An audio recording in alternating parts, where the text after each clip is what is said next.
Okay, welcome to part 2 of 10.3 notes. Today we're going to be talking about experimental probability. Sometimes it is not possible or convenient to find the theoretical probability of an event. In such cases, you may be able to calculate an experimental probability by performing an experiment, conducting a survey, or looking at the history of an event.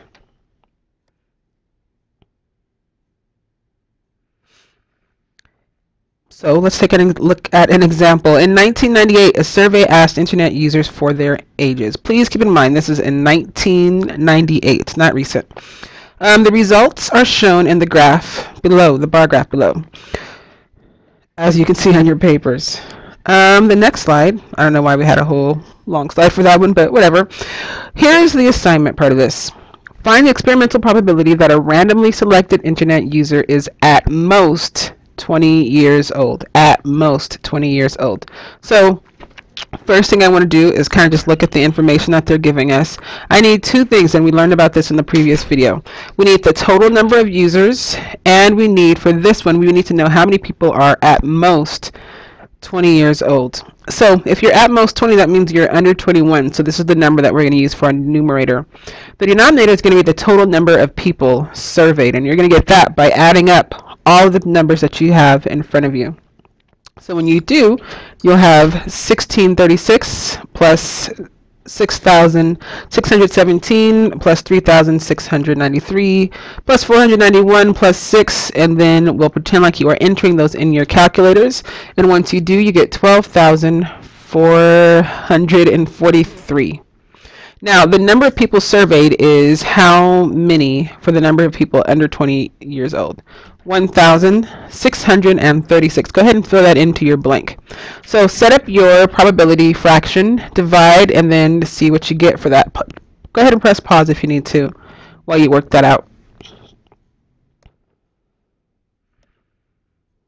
I'll just play around with my little graphics here.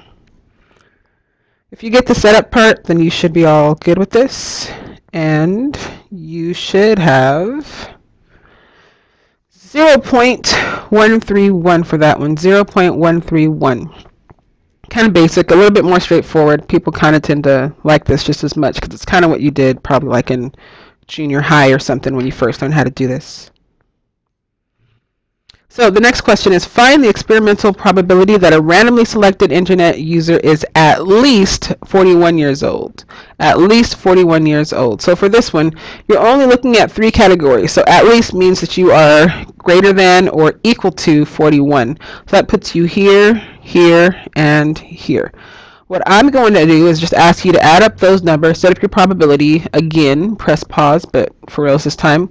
And then unpause when you have your answer. Use my work to check your work. Pause now. Please. For reals. Press pause. Did you do it?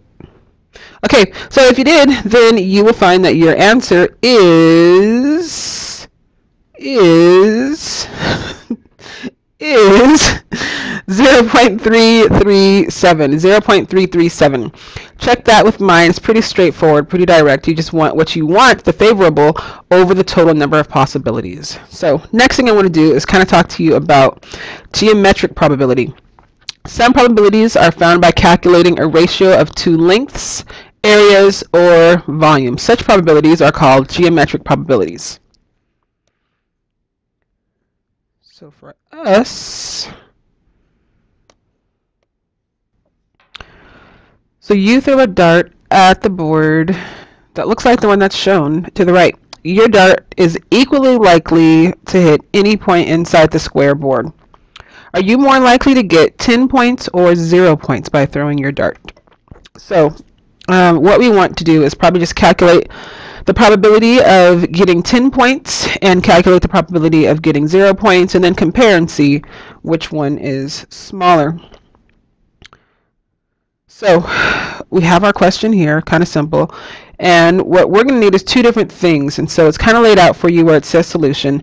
It says that I need the probability of getting 10 points, which would be the probability of the smaller area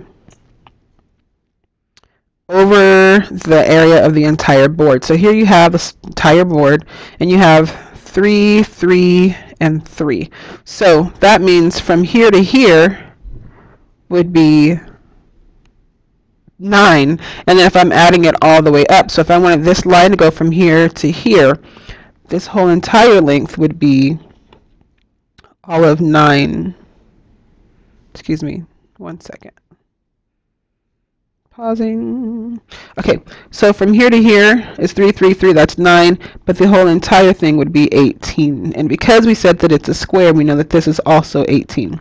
So when I'm looking at the entire board, I know that it's 18 squared because that's the area of a square. Now you're also going to need the area of the small circle, which is this part right here. Area of a circle, beautiful people, is pi r squared. So pi is just, you know, it's on your calculator, 3.14. But the r for this one is just 3 inches. So it should be pi times 3 squared. Go ahead, plug in what you know into your calculator and see what you get for your areas. If you do that, you can go ahead and push pause if you're more of an independent person, if you're more reliant on Ms. Fitzgerald with your calculations. This is what you would get for that answer. So 0.0873. You can show as much work as you want, or you can probably just plug it directly in your calculator at this point right here. You also need for this example the area of, the probability of getting 0 points.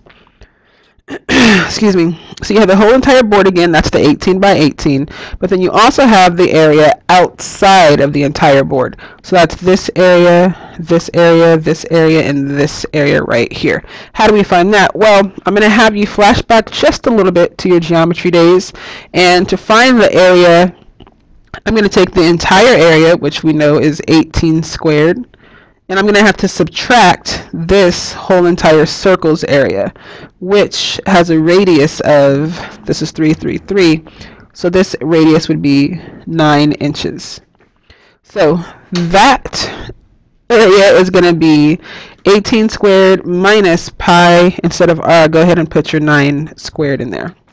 Divide that by 18 squared, because that's the area of your entire region, and then do some calculations in your calculators and press pause now and unpause when you're done.